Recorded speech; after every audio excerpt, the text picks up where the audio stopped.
Well, this is a sound that you're hearing more and more these days around Oklahoma, and that's people out doing their early season lawn chores. Today we're going through a process we call scalping the lawn, which is really an almost essential chore if you want to have a first-rate lawn in your neighborhood this year.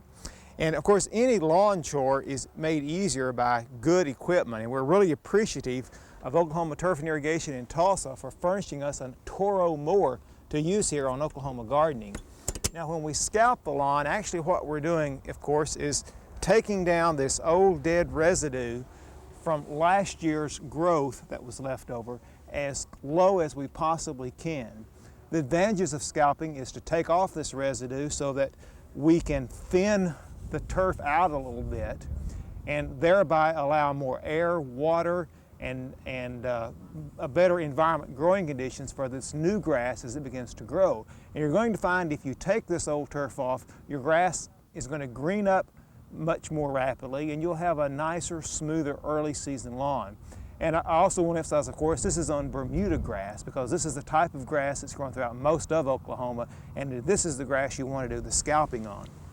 Now, when we take this old dead residue off, we want to save our clippings, keep those for the compost pile, or later on use them for mulch in the garden. I really encourage you to do this rather than put them in bags and send them to the landfill because they do make good mulch, and of course they do make a real good addition to the compost pile if you put some higher nitrogen materials in with it. Once we have the lawn completely scalped, then it's time to put down our early application of fertilizer.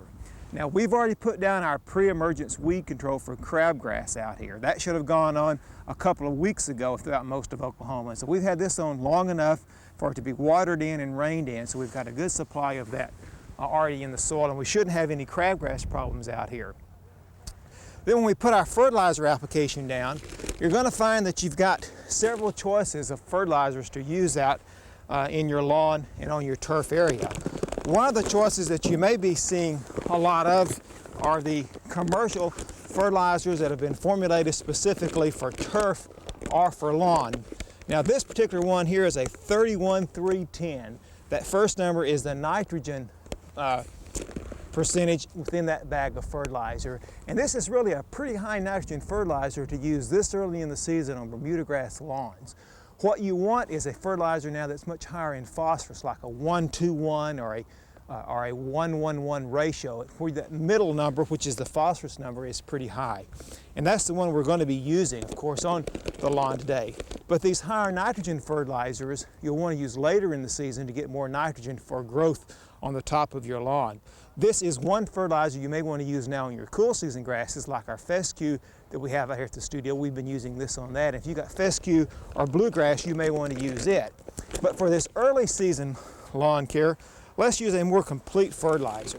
The one I'm using here today is 12% nitrogen, 24% phosphorus, and 12% potash in it. So that middle number is phosphorus. Is what we really want to put on early to get a good root system started, but also enough nitrogen to get some of that nitrogen going. Now, this particular one is just a common lawn and garden fertilizer, and they can be used on these early season applications on the lawn. One of the things you will find is that just the common lawn or the common garden fertilizers like we have here are usually not as readily soluble as those fertilizers formulated specifically for lawn. So you may not get as quick a reaction on there, but you're also going to find that they're a little bit less expensive. Also, you're going to find that if you go to a rental agency and rent a spreader to put your fertilizer down with, or if you have your own spreader or you're purchasing a spreader, of course there's more than one type of spreader to use also. We have two types here today. The one on my left is what we refer to as the drop type spreader. Now, the drop type spreader can be used, of course, to put fertilizer down with, but one of the things you want to be sure and keep in mind if you're using a drop type spreader like this is that as you roll this along and you apply that fertilizer only comes out along the area where it's allowed to underneath the spreader here, so you don't get a wide application.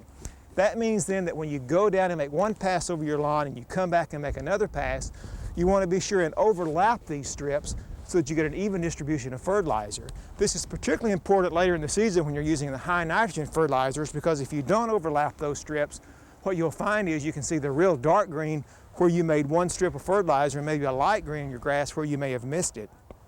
But the type of spreader that I really like to use are the cyclone type spreaders, or that really throw the fertilizer out in a wide distribution pattern, because you don't have to worry nearly so much about being careful that you overlap those patterns as long as you get a good distribution of the fertilizer.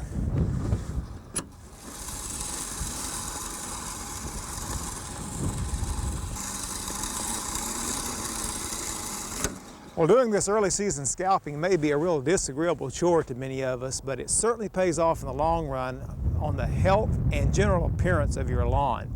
And you can get a lot of assistance at your local garden centers on the types of fertilizers best suited for your lawn and some of these techniques. And also, of course, there's always information available on lawn care maintenance at your local county extension office. We hope you've enjoyed this classic from the Oklahoma Gardening Vault. Remember, even though these tips and techniques are timeless, there's always something new to learn in the world of gardening. By subscribing to both Oklahoma Gardening and OK Gardening Classics, you'll have access to a wealth of gardening knowledge, both classic and contemporary.